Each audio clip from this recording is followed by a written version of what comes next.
अर्थी निकले घर के बाहर से तो दरवाजे बंद मत करना। ये मत सोचना कि यसु जा रही है अर्थी निकल जाए दरवाजे से तो मुंह मत फेरना। अपने बच्चे का हाथ पकड़ना तो कहना देख बेटा, जो गत इसकी हुई है एक दिन यही गत हमारी भी होने वाली है। और किसी की जाती हुई अर्थी को देखकर ये भी मत सोचना कि बेचारा दुनिया से चल बसा। ऐसे बोलते हो बेचारा चल बसा जैसे तुम अमृत पी करके आए हो, तुम्हें जाने ही ना हो। ध्यान रखना, ऐसे अकड़ के जीते हो, मौत आएगी तो पड़ोस में आएगी, हमारे घर तो मौत आने वाली। अरे किस बहकावे में जीते हो? चलती हुई अर्थी को देखना और सोचना कि एक दिन मेरी भी यही स्थिति होगी और एक दिन मुझे भी लोग कांधे पर उठाएंगे और मेरी सारी हस्ती को शमशान में फूंक फांक कर चले आएंगे। जिंदगी का बोध है। मान्यवर, लोग कहते हैं कि सिकंदर, रावण, कंस ये धरती पर जब चलते थे तो धरती कांपती थी। रावण चलता था तो धरती थर थर कांप जाया करती थी। अरे नादानो, ये मेरे देश की धरती है, इन आताताइयों से कांपती नहीं है, ध्यान रखना है। अरे इन असुरों से ये धरती कभी नहीं कांपी है। अरे ये धरती कांपती नहीं थी बल्कि मूर्खों पर हंसती थी कि कर ले बेटा जितनी उछल कूद करना है, जब तक ये सांसों का पुतला चल रहा है ना, जब तक ये धौंकनी चल रही है, उछल ले और कूद ले। ए मेरे अंश, ए माटी के पुतले, एक दिन तुझे इसी माटी में समा। ये धरती हंसती थी, 1 लाख पूत 1.25 लाख नाती तहरावण कर दिया ना। मौत ने जमाने को क्या समा दिखा डाला, कैसे कैसे रुस्तमों को खाक में मिला डाला। ध्यान रखिए, एक सेठ था, दुकान में बैठा था। अचानक क्या हुआ, यमराज आ गए। अभी मैं आ रहा था, गेट पे यमराज का चित्र बना हुआ था। मुझे नहीं मालूम है कि कोई दुनिया में ऐसा यमराज है जो आदमी को लेने आता हो, छोड़ने जाता हो, यमदूत आते हो। मुझे नहीं पता सच्चाई क्या है। ऐसा मैंने सुना है कि कोई यमराज आते हैं और आदमी को उठाकर आए या ना आए। ये जो कहानी कह रहा हूं ये सरासर गप है, ध्यान रखना, झूठी है। सच है तो सच है और झूठ है तो झूठे। कहानी मनगढ़ंत है, बनाई हुई कहानी है। इसे किसी पुराणों में मत तराशना कि जाके गीता पलटो, कुरान पलटो, बाइबल पलटो। महाराज ने जो कहानी बताई वो तो इसमें है ही नहीं, और जो इसमें है नहीं वो सच हो नहीं सकती है। आदमी की मानसिकता बन गई है। कुछ बातें पुराणों की होती हैं और कुछ बातें प्राणों की हुआ करती हैं। ध्यान रखिए, ये प्राणों की बातें लोगों के प्राणों तक पहुंचती हैं, वो पुराणों की बातें लोगों के कानों तक पहुंचा करती है। सेठ बैठा था, यमराज आ गए। सेठ तराजू में तौल रहा था, बनिया रहा होगा। सेठ तो सब बनिया ही होते हैं। जैसे ही यमराज गए, सेठ के तो पसीने छूट गए। उसने कहा आप? बोले हाँ मैं यमराज। मैंने कहा ना कहानी गलत है, झूठी है, गप है। कहानी का तथ्य गलत है लेकिन कहानी का तथ्य गलत नहीं हो सकता है। ध्यान रखिए, तथ्य की ओर पहुंचने का आप प्रयास करिए। यमराज ने कहा कि सेठ मैं यमराज। अरे वही तो देख रहा हूं मैं तुमको भैंसे पर बैठे हुए। तो बोले मामला क्या है? यमराज तुम्हारे लायक तो मेरी दुकान में कोई आइटम है नहीं। बोले दुकान का आइटम नहीं, चलाने वाला आइटम तो बैठा है।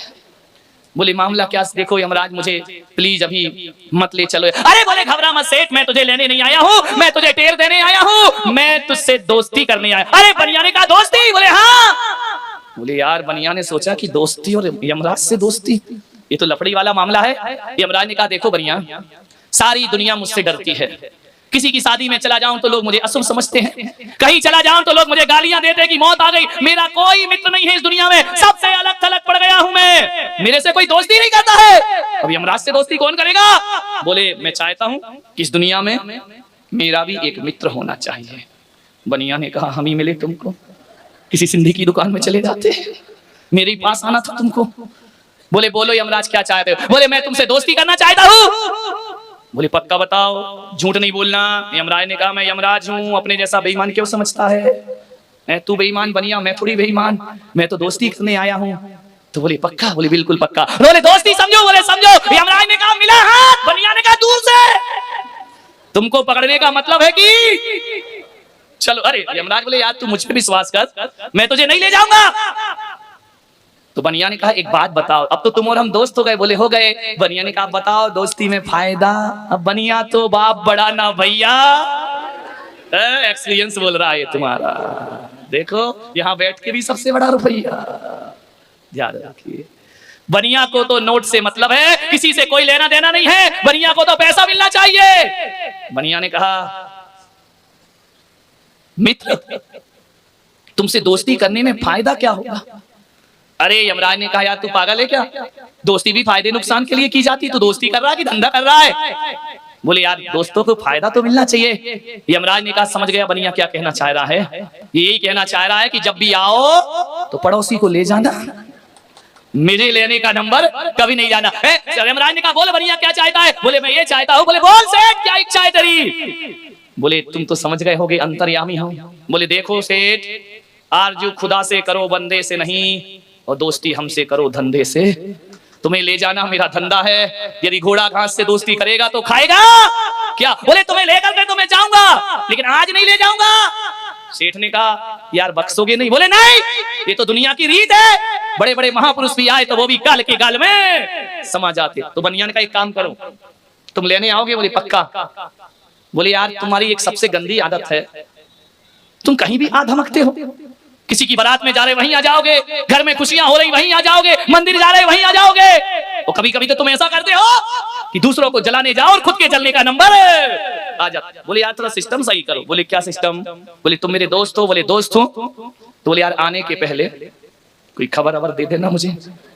तो बोले क्या मतलब? बोले यार 6 महीने पहले दे देना। बोले क्यों? बोले शास्त्रों में मैंने पढ़ा है कि अंत भला सो सब भला। मैंने जीवन में धर्म किया नहीं है, अच्छे कर्म किए नहीं है, सद्व्यवहार किए नहीं है, मैं अंत समय में सुधार लूंगा, तो मेरा ये जन्म भी ऐसे गया और अगला जन्म भी ऐशो आराम से। अरे यमराज ने कोई बात नहीं, डोंट वरी, ले चलूंगा तुमको, खबर दे दूंगा, लेकिन देख बनिया खबर आ जाए तो अलर्ट हो जाना, वरना मैं आ गया तो फिर कुछ सुनने वाला नहीं। बोले ठीक है। तो यमराज ने कहा फिर मैं चलूं। बोले जल्दी किसको? तुम्हारे चक्कर में 10 ग्राहक भाग गए, तुम खड़े हो, लोग देख देख के भाग रहे कि यमराज खड़ा, कौन जाए, अभी ग्रास बना लेंगे, इसलिए जल्दी जाओ। बोले चाय आए पियोगे क्या? अरे यमराज ने कहा, यार मैं चाय कहाँ पीता हूँ, मैं तो जिंदगी पीता हूँ। चाय आए हमारे मृत्यु लोक में तो चलती नहीं है, यमलोक में चाय नहीं चलती है। तो सेठ ने कहा फिर निकल लो, तो हमारे और ग्राहक आ जाएं, सब खड़े हुए हैं। तो यमराज ने कहा ठीक है। बोले एक बात याद रखना दोस्त, कि खबर जरूर करना। बोले जरूर करूंगा, चिंता मत कर। अब तो सेठ मस्ती में हो गया। उसने कहा टेंशन काहे का, अब तो लाइसेंस बन गया, अब तो मुझे परमिट मिल गया, अब तो खबर आएगी, तब जीवन सुधार लूंगा।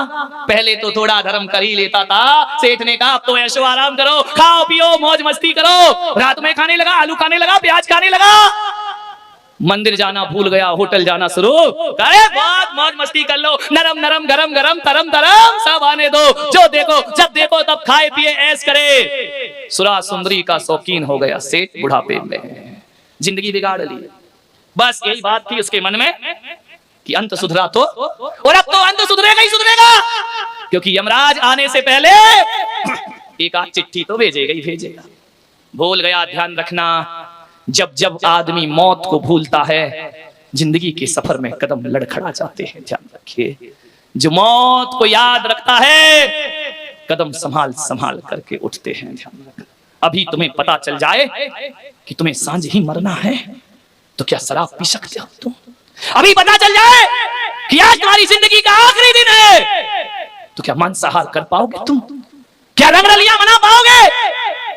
यदि पता चल जाए कि घंटे भर बाद मरना है तो मैं कहता हूं पंडाल में सारे बैठे लोग राम नाम की, अरिहंत नाम की माला लेकर बैठ जाएंगे और सोचेंगे कि जीवन भर का प्रायश्चित कर लिया जाए, जो अपराध किए हैं वो खत्म कर लिए जाए, उन्हें धो लिया जाए, जिनसे दुश्मनी है दोस्ती कर ली जाए, क्योंकि घंटे भर बाद तो मुझे दुनिया से ना खा सकेगा ना पी सकेगा। आदमी जो मौत को भुलाते हैं वो अक्सर बहक जाया करते हैं। ध्यान, इसलिए मृत्यु को हमेशा याद रखिए। जीवन में कुछ याद रखो या ना रखो, जीवन के दो परम सत्य हैं, एक तो वह है जिसने हमें भेजा है, वो परमात्मा जीवन का परम सत्य हुआ करता है, और एक वो है जो हमें जीवन छीनता है, वो मौत जीवन का परम सत्य हुआ करती है।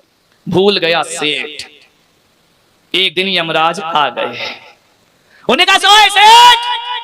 अरे बोले कौन? मित्र आओ पधारो, कुछ लोगे? अरे लोगे होगे नहीं। बोले क्या? बोले चलो टाइम हो गया। अरे बोले यार देखो धोखा मत दो, तुमने दोस्ती में वादा किया था कि खबर दूंगा चिट्ठी दूंगा, तुमने कुछ नहीं दी, फिर अचानक आ धमके। तुम्हारी जात कभी चेंज होगी या नहीं होगी है? उसने कहा यार ये जातवाद की बात मत कर, तेरा समय हो गया, तेरे चलने का समय हो गया, चलो जब तेरे को 1 मिनट भी यहाँ नहीं रुकना है, तेरी जिंदगी की दी हुई सांसें अब खत्म। सेठ तो घबरा गया। सेठ ने कहा यार मैंने तो अभी अपने आप को बदला ही नहीं है, मैंने कुछ किया ही नहीं, ना धर्म किया, ना पूजा की, ना पाठ की, ना मैंने सत्कार किया, ना परोपकार किया, और मुझे मालूम है मरने के बाद मेरी दुर्दशा, ऐसे कृत्य मैंने किए हैं। मौत ने कहा समय खत्म हुआ, चलिए तुम्हारा टाइम पूरा हो चुका है। उसने कहा यार धोखा मत दे, तूने दोस्ती की थी और यार तूने तो कहा था कि चिट्ठी लिखूंगा और एक भी चिट्ठी नहीं लिखी तूने। यमराज ने कहा पागल, एक नहीं कई चिट्ठियां लिखी हैं मैंने। चिट्ठी कई लिखी हैं, आई तो एक भी नहीं। बेटे से कहा क्यों रे रामलाल? बोले यमराज अंकल की चिट्ठी आई क्या? उसने कहा बुढ़ऊ पागल हो गया, दिमाग खराब, कोई यमराज चिट्ठी विट्ठी लिखता है क्या? पत्नी से कहा सौभाग्यवान इधर आ। बोले क्यों चिल्ला रहे सवेरे सवेरे? बोले सारा सौभाग्य जा रहा है तेरा। बोले मतलब क्या है?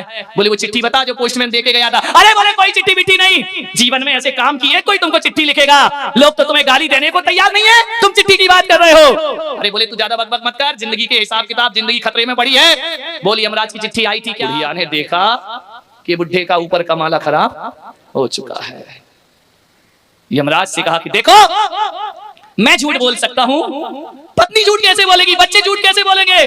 ये सब कह रहे हैं कि हमारे यहाँ कोई चिट्ठी विट्ठी नहीं आई है। यमराज ने कहा मैंने चिट्ठी भेजी। बोले यमराज ऐसा तो नहीं है कि चिट्ठी तुमने मुझे भेजी हो और एड्रेस सुभाष का लिख दिया हो? हो सकती है गलती, क्या करे? यमराज ने कहा नहीं, तुम्हारे यहाँ एड्रेस कंप्यूटर में होते हैं और यहाँ मेरे दिमाग में मेमोरी में सब फिट है, मुझे एक एक का पता मालूम है, एक एक का टाइम मालूम है, मेरे यहाँ कोई गलती नहीं होती है। आदमी यही सोचता है कि चिट्ठी अपनी हो और एड्रेस पड़ोसी का होना चाहिए। यमराज ने कहा सेठ तुझे चिट्ठी पढ़ने का समय नहीं। अरे तुमने लिखी नहीं, चलो यमराज एक चिट्ठी नहीं पढ़ पाया, दूसरी लिख देते, दोस्ती में क्या बिगड़ रहा था? अरे बोले मैं दोस्ती का पक्का हूँ, एक नहीं 5 चिट्ठियां लिखी हैं, लेकिन नादान तेरे पास पढ़ने का समय। उसने कहा 5 चिट्ठी आई और मैंने एक भी नहीं पढ़ी। पूरे बिस्तर फेंके, टेबल फेंका, सामान फेंके, बही खाते की टेबल हटाई, चिट्ठी गई तो कहां गई? मैंने तो मकान भी नहीं बदला, वही मकान है। यमराज ने कहा पागल, यमलोक में कोई कागज की फैक्ट्री तो है नहीं जो मैं तुझे कागज में चिट्ठी लिखता। तो बोली मतलब क्या है? तार किया था, टेलीग्राम किया था, टेलीफोन किया था, मोबाइल लगाया था। बोले वहां नेटवर्क ही नहीं पकड़ता है। ध्यान रख, जितने तुम्हारे पुरखे गए लगा के देखना, नेटवर्क ही नहीं पकड़ेगा, ये सुविधा यहाँ उपलब्ध नहीं है। बोले लाख कोशिश कर ले। तो बोले फिर चिट्ठी कैसे लिखी तुमने मुझे? बोले चल देख, इस दुनिया में जो चिट्ठी लिखी जाती है ना, कागज सफेद होता है और स्याही काली होती है, और मेरे यहाँ जो चिट्ठी लिखी जाती है कागज काला होता है और स्याही सफेद होती है। बोले क्या मतलब? बोले देख आईने में अपने आप को, जब मैंने तेरे बाल सफेद कर दिए वो मेरी पहली चिट्ठी थी, तुझे सावधान हो जाना था, वो यमराज की पहली चिट्ठी थी। देख एक बात ध्यान रखना, दुनिया में हर सफेद चीज धीरे धीरे काली होती है, लेकिन बाल दुनिया में ऐसे हैं एक जो काले से धीरे धीरे सफेद हुआ करते हैं। बाकी काला रंग कभी सफेद नहीं होता है, काला सफेद रंग काला होता है, लेकिन ध्यान रखना ये बाल ऐसे हैं जो काले से धीरे धीरे। मालूम है ये काले से सफेद क्यों होते हैं? वो कहते हैं भैया बहुत काली करतूत कर ली जिंदगी में, अब मौत आने वाली है, सफेद जिंदगी कर लो। हम भी सफेद हो गए और अपना जीवन भी सफेद है।